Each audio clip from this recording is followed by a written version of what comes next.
Jeshi la Ukraine limepoteza zaidi ya wanajeshi 400 na vipande 18 vya vifaa vya kijeshi katika eneo la Kursk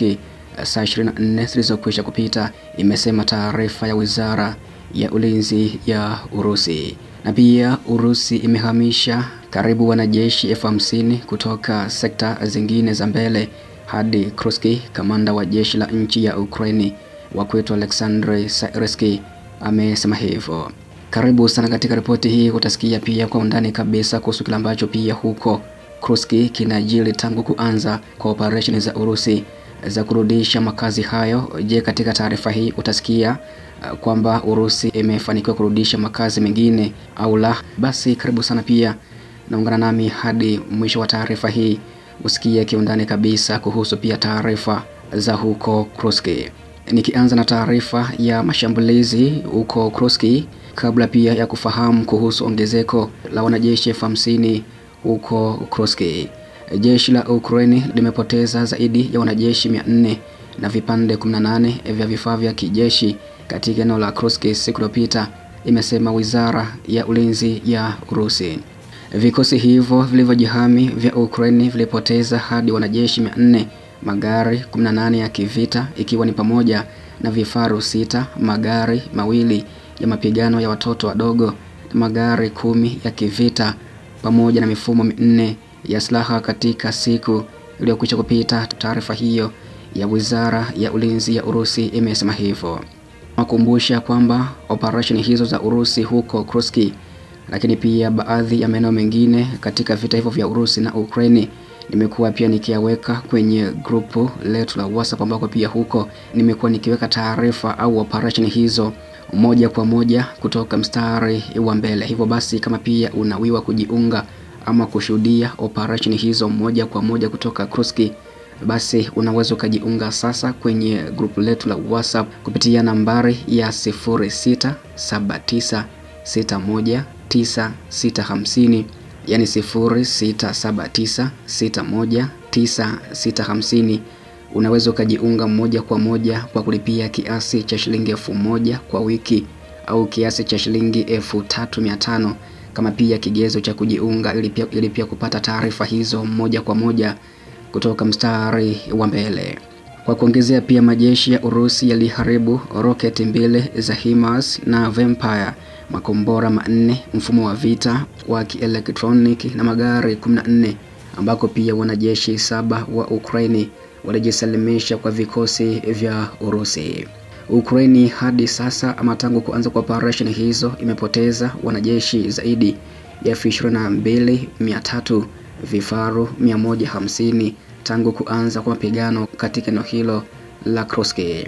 Na tangu kuanza kwa mapigano katika eneo la Kursk, adui sasa takribani wafanyakazi 98 wa kivita, pia magari 71 ya mapigano ya miguu na 907 ya kupambana na magari ya kivita, magari 608 ya magari, vipande 185 vya silaha na 36 vya kurusha mifumo mingi ya roketi, pamoja na mitambo 9 ya Marekani ya kurushia risasi ya HIMARS na mitambo 6 ya MLRS imeharibiwa na vikosi, au kwamba jeshi la Ukraine limeweza kupoteza vifaa hivyo tangu kuanza kwa operation hizo. Na pia vikosi vya Urusi hadi sasa vimeharibu mitambo 9 ya kurushia makombora, magari 5 kupakia usafiri, mifumo 48 ya kivita ya elektroniki, lakini pia rada zingine 9 za betri zimeharibiwa, rada 3 za ulinzi wa hewa na vipande 22 vya vifaa vya uhandisi, ikiwa ni pamoja na magari 13 ya wahandisi na kupambana na gari la kusafisha mgodi wa UR-77 pamoja na matengenezo 3 ya ulinzi na magari ya kurejesha. Vikosi vya Urusi pia vilirudisha mashambulizi 5 ya kukabiliana na Ukraine karibu na Lyubominka, Toleste Lugi na Novo Ivanovinka katika mkoa wa Kursk siku iliyopita, imesema taarifa ya Wizara ya Ulinzi ya Urusi, ambako pia katika kurudisha mashambulizi hayo kwenye eneo la Lyubominka na Toleste Lugi, inasemekana kwamba pia wanajeshi 60 wa maadui yani Ukraine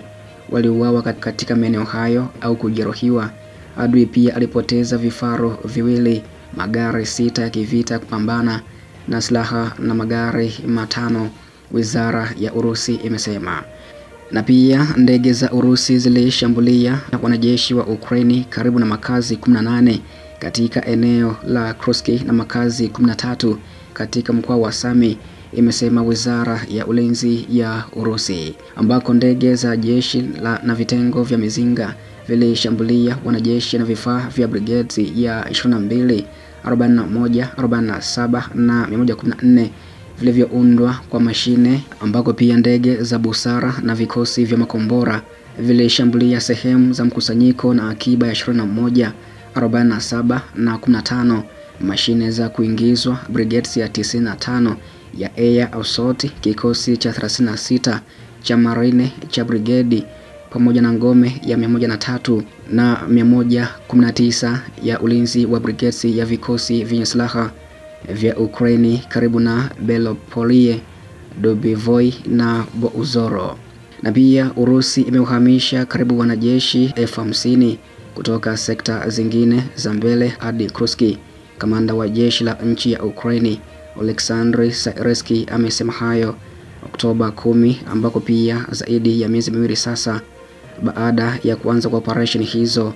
Urusi tayari imehamisha takribani wanajeshi hao 50,000. Wanajua takribani wanajeshi 50,000 kutoka sekta zingine ambao walihamishwa kwa mwelekeo wa Kursk, Syrsky amesema katika nyaraka iliyopitishwa kwenye runinga ya taifa. Uongozi wa Ukraine ulisema kuwa moja ya malengo muhimu ya operation hiyo pia ilikuwa ni kuvigeuza ama kuviondoa vikosi vya Urusi kutoka maeneo ya mapigano ya Ukraine, ambako takwimu ya Syrsky imeonyesha ongezeko kutoka kwa kadirio la Rais Volodymyr Zelensky kutoka Septemba 19 aliposema kwamba wanajeshi 40,000 walikuwa wameelekezwa katika sekta ya Kursk, ambako pia kulingana na Syrsky kurudi huko kulidhoofisha vyeo vya Urusi katika maeneo mengine, yani katika mkoa wa Zaporizhia, Kherson pamoja na Kramatorsk. Hiyo bila shaka ilifanya iwe rahisi kwao, yani Ukraine, kufanya operation za ulinzi katika baadhi ya maeneo mengine ambako pia vikosi vya Urusi vilikuwa vikisonga kwa mbele. Hata kama vikosi vya Ukraine vinaendelea kushikilia eneo la Urusi mjini Kursk, shambulio la Urusi linaendelea kushambulia maeneo ya mashariki mwa Ukraine. Jeshi la Ukraine hivi karibuni pia lililazimika kujiondoa huko Vuhradali, mji ulio kusini mwa Donetsk,